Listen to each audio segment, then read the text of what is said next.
Hello, and welcome to A Film Analysis with Jan Blair. Today we will be talking about Yuri Mamin's 1993 satire film, Window to Paris. Let's get started.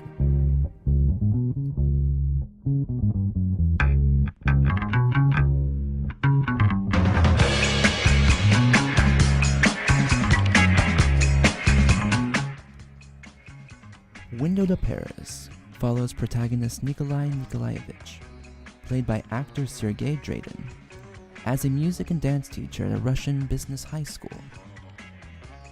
Left homeless, he sleeps in the school's gymnasium until he receives news that he will move into a communal apartment. Nikolai has a very special way with the children.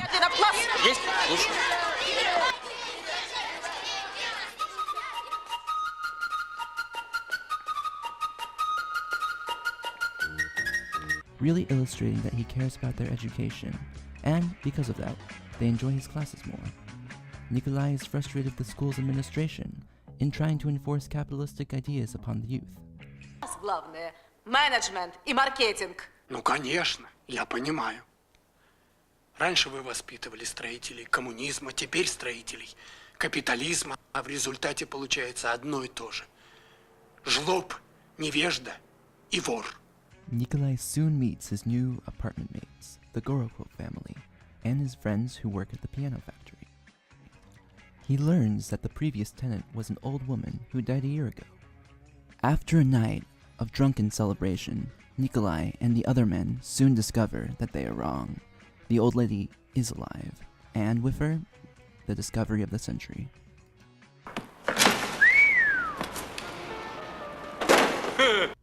They drunkenly explore the outside, and, unfortunately, get split up. Little do they know that they are no longer in St. Petersburg. Before Nikolai returns, he enters the neighboring apartment in order to tune its out-of-tune piano.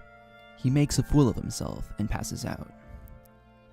A scene change occurs, and the audience is left to believe that the whole adventure was a dream.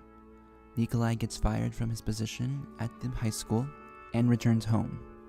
There he discovers the window is real and there is a portal to Paris, France. The rest of the film follows Nikolai and Gorokov as they have differing opinions on what to do. Gorokov and his family use the window as an opportunity to make money, even if it means doing things that are not always right. Nikolai also, at first, uses the opportunity to look for a new job. However, he becomes disenchanted with France's ideas of art. Никогда! Никогда я не буду играть Моцарта без штанов! В штанах он здесь никому не нужен! И все, значит, вообще больше не буду играть! These two differing perspectives do share one commonality. They both intrude on French neighbor and artist Nicole's apartment. Nicole's artistic expertise deals with taxidermy, and she finds her Russian neighbors increasingly intrusive and annoying. The Russians do not take nicely to that. Many of her attempts to stop the Russians breaking and entering render futile, and she ends up getting herself locked out in St. Petersburg. As she explores, she gets taken advantage of and eventually finds herself arrested by the police. Fortunately, Nikolai goes back for her and rescues her with an absurd idea.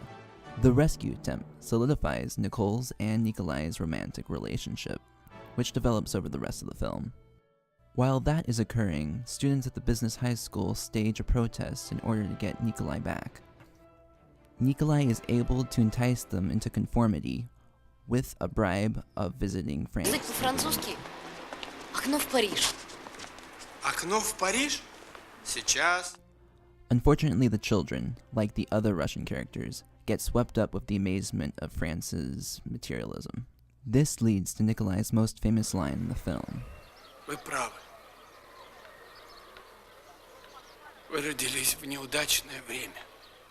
Несчастной и разоренной стране. Но это же ваша страна.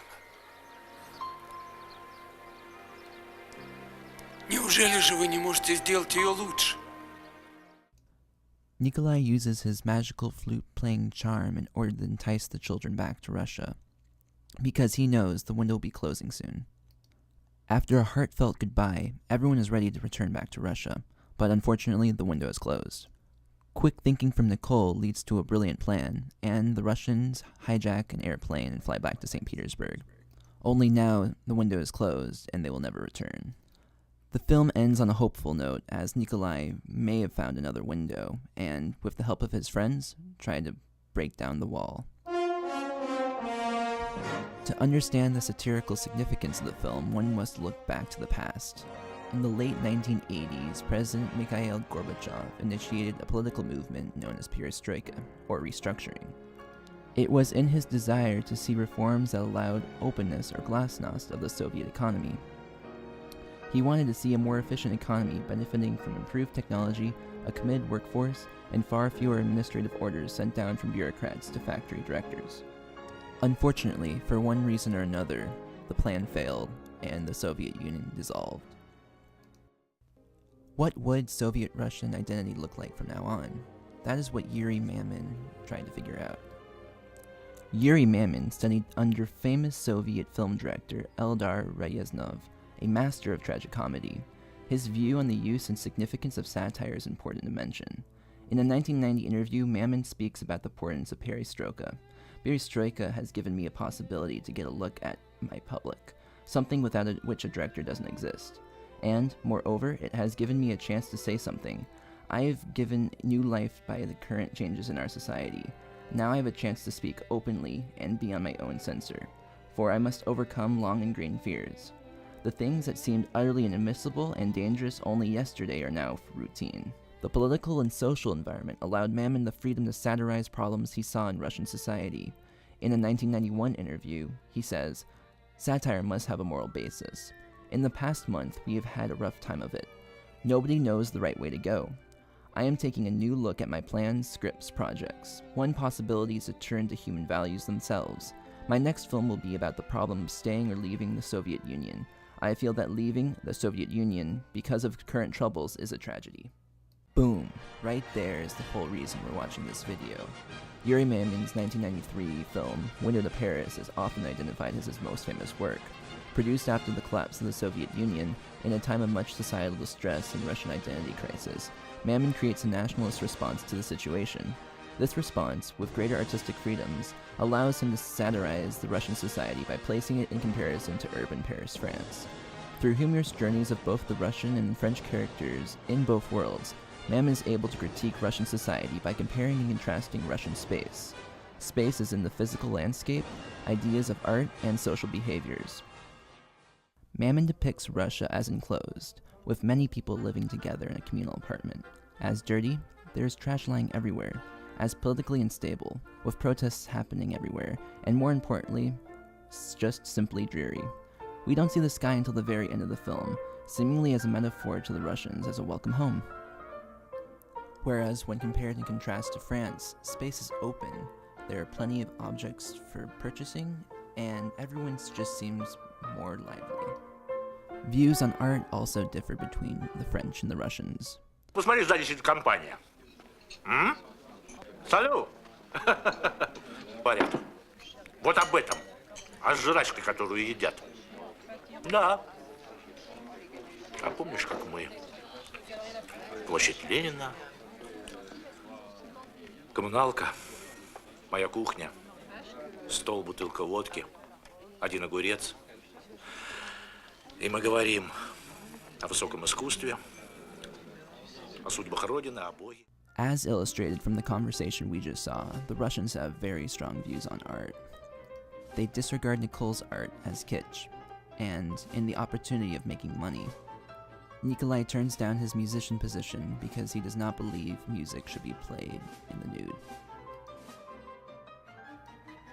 The final item of study is observing how the Russians and the French behave socially within their respective spaces. The Russians seem disenfranchised with their existence and accordingly act out as such, either by demonstration or by destruction. Their social behavior is directly correlated with their inaccessibility to public or private space. When contrasted with French social behavior, the French just seem plainly more carefree, and this is important. This is important because it is a cinematic device used by Mamin in order to appeal to Russian audiences in order to support the homeland. In conclusion, Mamin uses satire as a device to poke fun of the problems of post-perestroika Russia, mainly the political instability, technological and economical disadvantages, and the Russian identity crisis. He also uses satire to poke fun of materialistic French and Western societies by illustrating certain hypocrisies. He uses physical space, ideology about art, and social behaviors as a visual way of doing so, in order to support his overall arcing demand that Russians do not feel bad about their current situation, and work towards a new, hopeful future.